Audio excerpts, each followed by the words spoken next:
Tunnel effect basically ये है कि अगर इलेक्ट्रॉन आपका, जिस तरह हाइड्रोजन मॉलिक्यूलर आयन में आपने स्टडी किया है कि अगर इलेक्ट्रॉन एक से ज़्यादा पोटेंशियल वेल्स में अटैच्ड हो तो हमने ये देखना है कि इलेक्ट्रॉन किस पोटेंशियल वेल में होगा। जिस तरह हाइड्रोजन आयन मॉलिक्यूल में हम कर चुके हैं कि 2 हाइड्रोजन एटम्स मौजूद थे, यानी 2 न्यूक्लियस का पोटेंशियल मौजूद था और सिर्फ एक ही इलेक्ट्रॉन मूव कर रहा था हाइड्रोजन मॉलिक्यूलर आयन में। हमने ये देखना है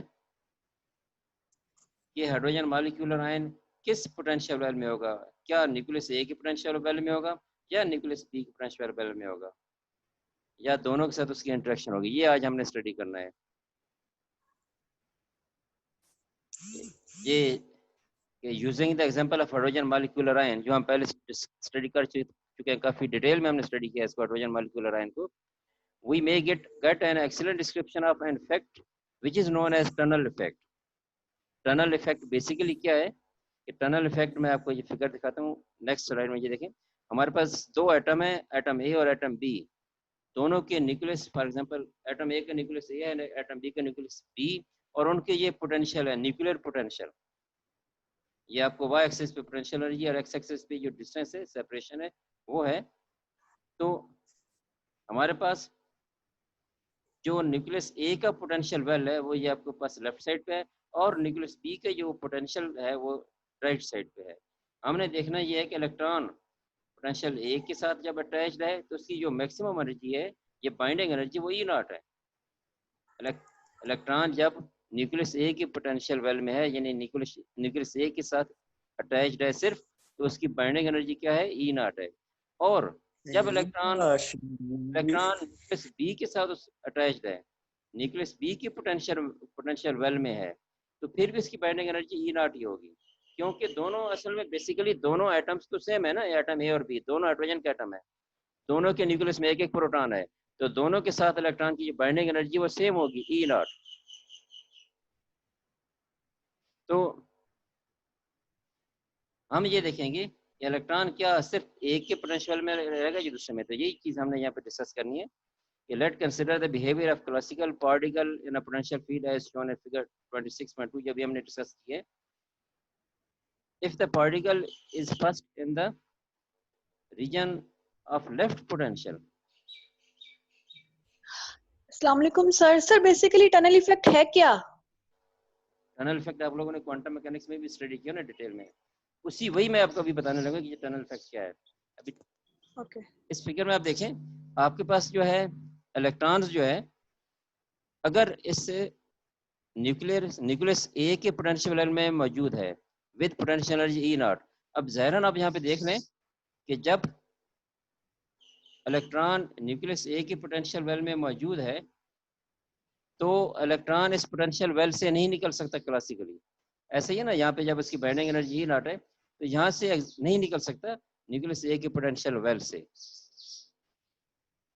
तो फिर क्या होगा, क्या ये इलेक्ट्रॉन जो है, जो लेफ्ट पे हमारा पोटेंशियल वेल है, क्या उसी रीजन में बाउंड रहेगा, यानी फॉर एवर वहां पे रहेगा, या फिर राइट रीजन में जा सकता है या नहीं? तो क्वांटम मैकेनिकली तो ये नहीं है कि वो लेफ्ट में ही रहेगा, यानी क्वांटम मैकेनिकली ये नहीं है कि इलेक्ट्रॉन जो है सिर्फ लेफ्ट पोटेंशियल वेल में रहेगा, ये ट्रू नहीं है। पार्टिकल जो है वो लेफ्ट से राइट पोटेंशियल वेल में यहाँ पे जा सकता है, यानी न्यूक्लियस ए के पोटेंशियल वेल से न्यूक्लियस बी के पोटेंशियल वेल में टनल कर सकता है। वैसे ये देखें ना, काफी हाइट है ना, यहाँ पे देखें जो पोटेंशियल हाइट है इलेक्ट्रॉन के लिए बहुत मुश्किल है यहाँ से इस बैरियर को क्रॉस करना। जब इलेक्ट्रॉन की पोटेंशियल वेल ए में बाइंडिंग एनर्जी ई नॉट है तो ये काफी लो है, जबकि वेल की हाइट देखें बहुत ज्यादा है। इस वेल की हाइट को क्रॉस करना इलेक्ट्रॉन के लिए बहुत मुश्किल है। ए से बी वेल में जाने के लिए इलेक्ट्रॉन के लिए क्लासिकली मुमकिन नहीं है, लेकिन क्वांटम मैकेनिकली क्या है कि ये जो इलेक्ट्रॉन ए में है ये टनल कर सकता है into potential well of nucleus B. तो यही चीज आज हमने डिस्कस करनी है।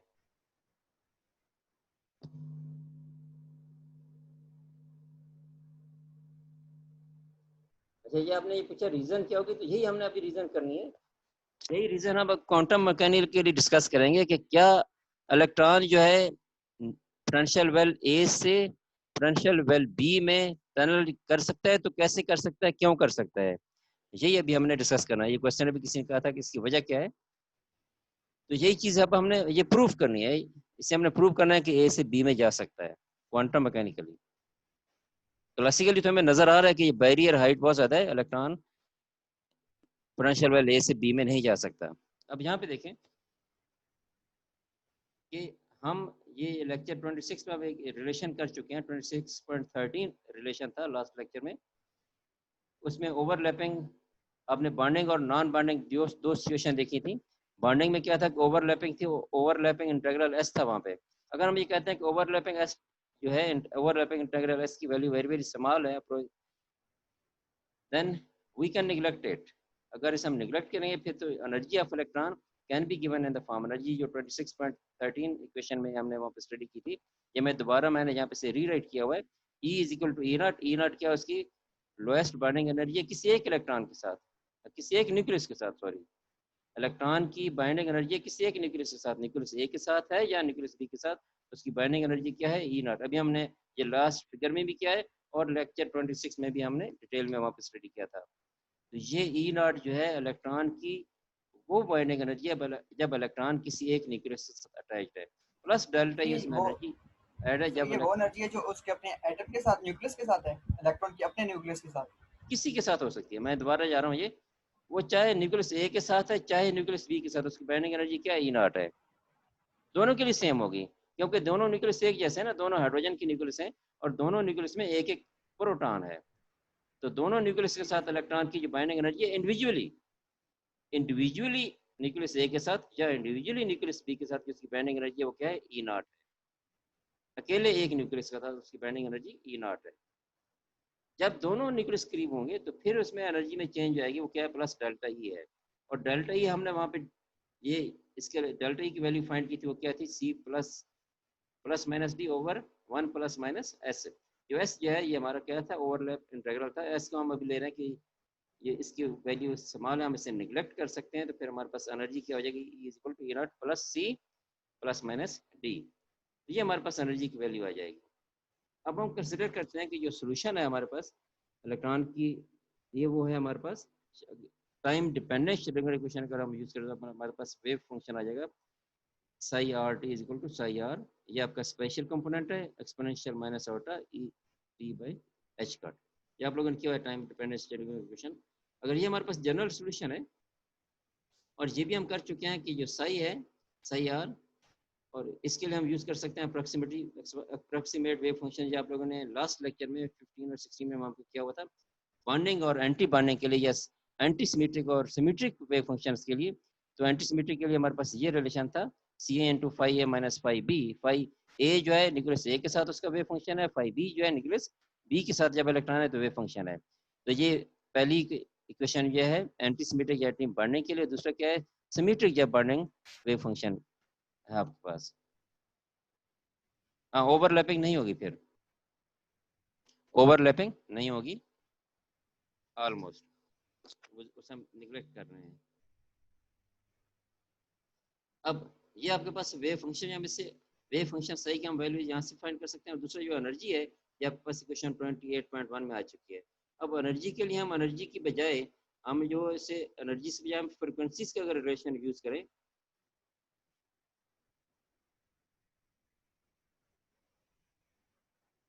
यानी देखें ओवरलैपिंग क्लोज आने पर होगी। हम यहाँ पे सिर्फ ये अज्यूम कर रहे हैं इस डेरिवेशन के लिए कि ओवरलैपिंग आप उसे जीरो ले रहे हैं, निगलेक्ट कर रहे हैं, तो फिर भी देखिएगा कि टर्निंग होगी। जी देखिए ना, ये क्वेश्चन ये है आया है कि अगर हम ओवरलैप इंटीग्रल को स्मॉल निगलेक्ट कर रहे हैं तो इसका मतलब ओवरलैपिंग नहीं होगी और दोनों इलेक्ट्रॉन्स जो हैं क्लोज होंगे तो फिर भी नहीं होगी। बात यह है कि इलेक्ट्रॉन्स जो आप फिगर में देखें, जहाँ हम टनलिंग इसके लिए फाइंड करना चाह रहे हैं, मैं दोबारा फिगर की तरफ जा रहा हूँ। यहाँ पे देखिए, हम यहाँ पे देख रहे हैं इलेक्ट्रॉन की एनर्जी ई नॉट है। जब ई नॉट एनर्जी है तो उस वक्त ओवरलैपिंग है ही नहीं। इलेक्ट्रॉन की एनर्जी ई नॉट है, इलेक्ट्रॉन एनर्जी ई नॉट के साथ पोटेंशियल वेल ए में मौजूद है। तो हमने यहाँ पे देखना है कि यहाँ से वो जब ओवरलैपिंग हो रही है तो फिर तो वो दरमियान में कहीं एग्जिस्ट कर सकता है। ओवरलैपिंग तो मतलब ही यही है कि इलेक्ट्रॉन जो है वो उसके पोटेंशियल वेल ओवरलैप कर रहे हैं, तो इलेक्ट्रॉन दरमियान में कहीं पे भी एग्जिस्ट कर सकते हैं जहाँ पे ओवरलैपिंग है। तो यहाँ हमने जब फाइंड करना है वो ये देखना है, जब इलेक्ट्रॉन न्यूक्लियस ए के पोटेंशियल वेल में बाइंडिंग एनर्जी ई नॉट के साथ एग्जिस्ट कर रहा है, तो क्या यहाँ से वो टनल हो सकता है या नहीं। तो जब ई नॉट के साथ है तो उस वक्त ओवरलैपिंग देखना दरम्यान है, जरा भी नहीं, यहाँ पे आपके पास सेपरेशन मौजूद है। तो ये चीज़ हम असल में यहाँ पे इस सिचुएशन में हमने फाइंड करना है कि टनलिंग होगी या नहीं। ओवरलैपिंग में तो फिर जरूरत ही नहीं रहती इस चीज़ की। नहीं, जब देखें ना आपको क्वेश्चन है कि टनलिंग होगी तो इलेक्ट्रॉन दरमियान में रहेगा, नहीं, इलेक्ट्रॉन टनलिंग हम ये कह रहे हैं कि इलेक्ट्रॉन पोटेंशियल वेल ए में मौजूद है एनर्जी ई नॉट के साथ, तो क्या वो पोटेंशियल वेल बी में जा सकता है, मौजूद हो सकता है या नहीं हो सकता, उसकी पॉसिबिलिटी है या नहीं है, हमने ये फाइंड करना है। ओवरलैपिंग तो ये होता है कि दोनों के दरमियान में इलेक्ट्रॉन एग्जिस्ट कर रहा है, दोनों में ही मौजूद हो सकता है इलेक्ट्रॉन, ए और बी दोनों में। बात समझ आ रही है ना। ओवरलैपिंग में इलेक्ट्रॉन दोनों में मौजूद होता है, दोनों के साथ उसकी इंटरेक्शन होती है। यहाँ पे सिचुएशन ये है कि इलेक्ट्रॉन सिर्फ ए में मौजूद है और हम ये देखना चाह रहे हैं कि क्या वो बी में भी जा सकता है, यानी with energy E not, with energy E naught क्या वो बी में भी जा सकता है या नहीं जा सकता, हमने ये देखना है। बी में भी मौजूद हो सकता है या नहीं हो सकता। तो हमारे पास ये चीज आ गई। तो यहाँ पे हम एनर्जी की बजाय फ्रिक्वेंसी लेंगे, क्योंकि फ्रिक्वेंसी हमें सपोर्ट करती है टनलिंग प्रॉपर्टीज को स्टडी करने के लिए। फ्रिक्वेंसी पैरामीटर ये ज्यादा सपोर्टिंग है। तो हमारे पास ये देखें, मैं दोबारा आपके पास E is equal to energy और फ्रिक्वेंसी का रिलेशन क्या है, E is equal to H cut omega. यहाँ से एच कट को आप लेफ्ट साइड पे ले आए तो E by H cut is equal to omega, यानी फ्रिक्वेंसी क्या आ जाएगी, E बाई एच कट। तो E की वैल्यू तो आपके पास है, E की वैल्यू क्या है, E नॉट, E की वैल्यू हमारे पास क्या है, E naught plus C plus minus D. तो ये वैल्यू आप E की पुट करेंगे, divide by H cut is equal to omega. तो आपके पास एनर्जी के दो पार्ट्स हैं यहाँ पे, E नॉट प्लस सी एक पार्ट और दूसरा पार्ट है डी। E नॉट प्लस सी कौन सी है, याद रखें, E नॉट प्लस सी आपकी एनर्जी वो है जब आपकी ओवरलैपिंग नहीं हो रही। तो E नॉट प्लस सी वो है जब ओवरलैपिंग नहीं हो रही। तो E नॉट प्लस सी जो है इस एनर्जी के करस्पॉन्डेंस हम कह देते हैं फ्रीक्वेंसी, वो क्या है, ओमेगा नॉट है।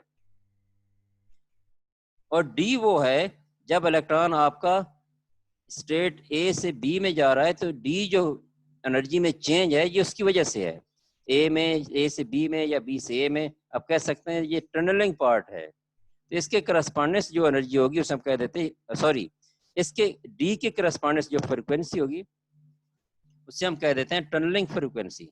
तो हमने एनर्जी के दो पार्ट कर दिए, E नॉट प्लस सी और दूसरा कौन सा कर दिया, डी कर दिया। तो जब एनर्जी के हमने दो पार्ट्स कर दिए तो फ्रीक्वेंसी ओमेगा के भी हम दो पार्ट्स कर देते हैं। ओमेगा नॉट किसके लिए, E नॉट प्लस सी के लिए, और डी के लिए हम कर देते हैं ओमेगा टी। तो ये नेक्स्ट स्लाइड में आप देखिएगा, ये दो पार्ट्स मैंने अलग अलग लिखे हुए हैं। ये देखें, E naught plus C energy के लिए आपके पास फ्रीक्वेंसी क्या, ओमेगा नॉट, और डी के लिए फ्रीक्वेंसी क्या, ओमेगा टी। ये ओमेगा टी बाई 2 जो है फैक्टर, ये बेसिकली सिंप्लीफिकेशन के लिए, तो ये कांस्टेंट हम यूज कर सकते हैं, आगे में इसकी सहूलत होगी।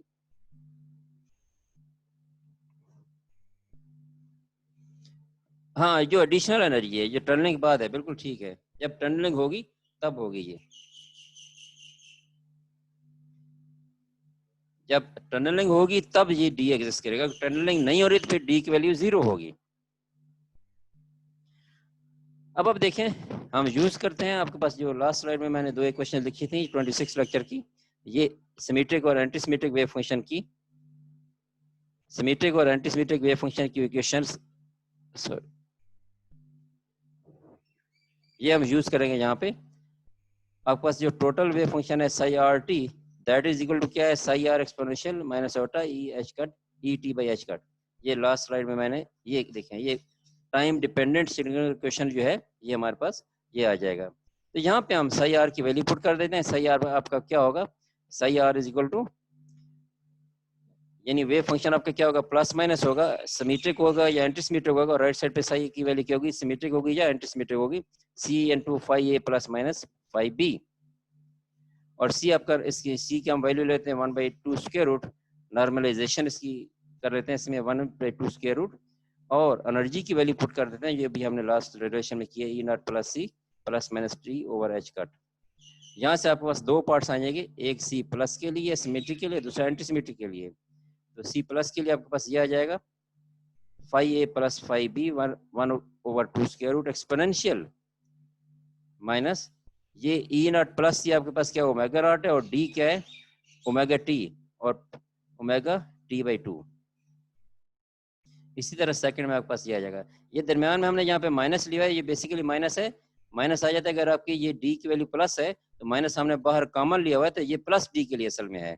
ये याद रखें, ये माइनस ओमेगा t/2 लिखा हुआ है तो ये प्लस डी के लिए है, सिमेट्री के लिए। माइनस डी के लिए जब आप लेंगे तो माइनस यहाँ से कॉमन ले लेंगे तो आपके पास ये आ जाएगा।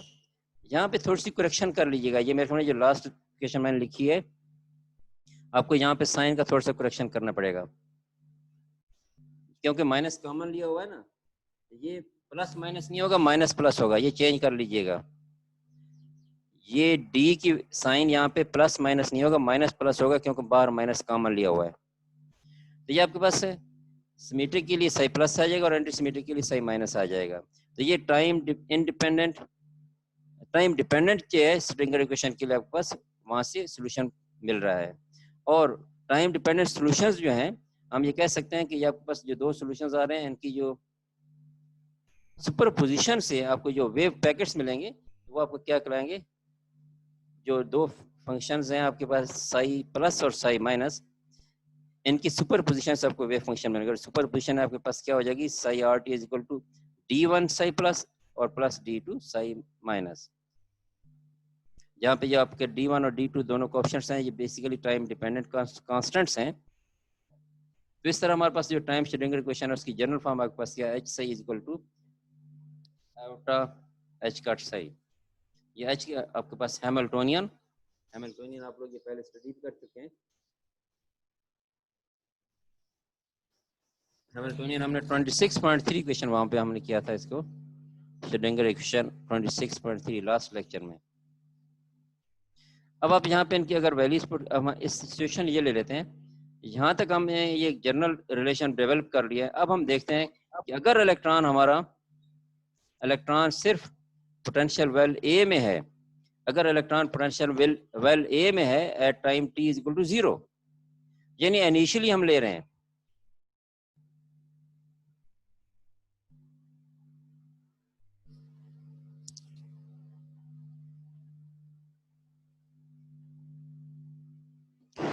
इस वेव आपने क्वेश्चन किया ना कि टनलिंग के बाद उसकी डी की वैल्यू सिर्फ प्लस होगी या माइनस, बेसिकली वो तो हम लेंगे ना उसकी जो प्लस या माइनस है वो इस लिहाज से होगा कि क्या आपका जो वेव फंक्शन है वो सिमेट्रिक है या एंटी सिमेट्रिक है, तो उस लिहाज से उसकी वैल्यू आएगी सिमेट्रिक या एंटी सिमेट्रिक से, यानी बॉन्डिंग या एंटी बॉन्डिंग से, दोनों सूरतें वहां पे एग्जिस्ट कर सकती हैं। तो डी की साइन इसी तरह होगा, प्लस होगा या माइनस होगा। साई प्लस के लिए डी प्लस होगा, पॉजिटिव होगा, और साई नेगेटिव के लिए एंटी सिमेट्रिक के लिए डी क्या होगा, नेगेटिव होगा। तो यहाँ पे देखें हमारे पास हम ये लेते हैं कि इलेक्ट्रॉन इनिशियली आपका क्या है, सिर्फ पोटेंशियल वेल ए में है at time t is equal to 0, initially electron potential well ए में है,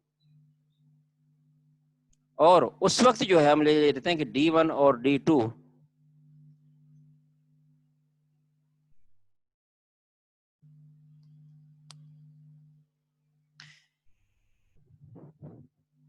ये आपने लिखा ना कि टनलिंग के वक्त एनर्जी इंक्रीज होती है या डिक्रीज होती है, यानी इंक्रीज होती है डिक्रीज नहीं होती। इसमें यह है ना कि आपके पास, अब इसे सिंपलीफाई करेंगे, अभी हमने जनरल रिलेशन डेवलप किया, जनरल रिलेशन में तो आपके पास दोनों सिचुएशन होंगी, प्लस भी होगा माइनस भी होगा। जब आप इसे एक मखसूस इसकी कंडीशन लगा देंगे तो फिर इसके लिए आप ये ऑप्शन रख सकते हैं कि वो सिर्फ प्लस होगी या नेगेटिव होगी। जनरल रिलेशन में तो आपके प्लस भी आएगा माइनस भी आएगा, क्योंकि अभी तक हमने जनरल रिलेशन जो वो डेवलप किया है।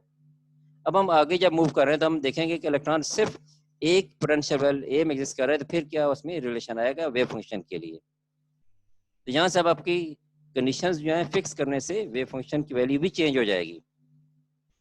यहाँ पे देखिए हमने कंडीशन फिक्स कर दी है कि हमारा जो है इलेक्ट्रॉन क्या है, वो सिर्फ क्या है न्यूक्लियस ए में विद वेव फंक्शन फाई ए, ये मैं दोबारा इसको रीड भी कर देता हूँ कंडीशन को. Now we choose D1 and D2 in such a way that at initial time t is equal to 0, the electron is in state phi A. Phi A से मुराद क्या है कि सिर्फ एटम A के पोटेंशियल वेल में मौजूद है. So हम कह सकते हैं कि D1 is equal to D2 और इसके लिए हम वैल्यू यूज कर लेते हैं नॉर्मलाइजेशन रीजन के लिए 1/2 स्क्वायर रूट. D1 की वैल्यू भी 1/2 स्क्वायर रूट, D2 की नॉर्मलाइजेशन रिलेशन रीजंस के लिए. और वेव फंक्शन हमारा फिर क्या हो जाएगा, जो लास्ट स्लाइड में वेव फंक्शन पॉइंट कर चुके हैं, दैट विल बिकम, ये रिलेशन हमारे पास जो है ये 28.7, यहाँ D1 भी आपका 1/2 स्क्वायर रूट है, D2 भी 1/2 स्क्वायर रूट है, ये आपका कॉमन आ जाएगा, बाकी बचेगा साई प्लस साई माइनस. तो साई प्लस साई माइनस की वैल्यूज हम यहाँ से लगा देंगे, वहां से भी 1/2 स्क्वायर रूट कॉमन आ रहा है, तो ये बाहर आपके पास कॉमन आ जाएंगे 1/2 स्क्वायर 2 टाइम्स, तो आपके पास ये हो जाएगा 1/2 into साई प्लस की वैल्यू प्लस साई माइनस की वैल्यू. लेकिन यहाँ से हमने एक टर्म कॉमन ले ली है, exponential minus omega naught T पर ओमेगा टी बाई 2. तो यहाँ आपके पास सेकंड टर्म के साथ ये एक्सपोनेंशियल टर्म मल्टीप्लाई होगी. ये आप इसको थोड़ा सा सॉल्व कर लेंगे तो ये आपको पता चल जाएगा कि ये टर्म कैसे आ रही है. ये 2-3 स्टेप में से सॉल्व कर लीजिएगा. यहाँ तक आपकी कंडीशन आपको क्लियर चलेगा कि हमारी कंडीशन इस वक्त क्या है कि टाइम t 0 पे ये वेव फंक्शन आ रहा है. टाइम t 0 पे इलेक्ट्रॉन जब सिर्फ न्यूक्लियर पोटेंशियल वेल A में मौजूद है तो वेव फंक्शन इलेक्ट्रॉन का ये है. अब हम ये कहते हैं, हम टाइम को वेरी करते हैं, t 0 से टाइम इंक्रीज करते हैं. If we allow the time t to vary, then the relative phase between states psi plus and psi minus will change. वो क्या होगा, क्वेश्चन 28.9 में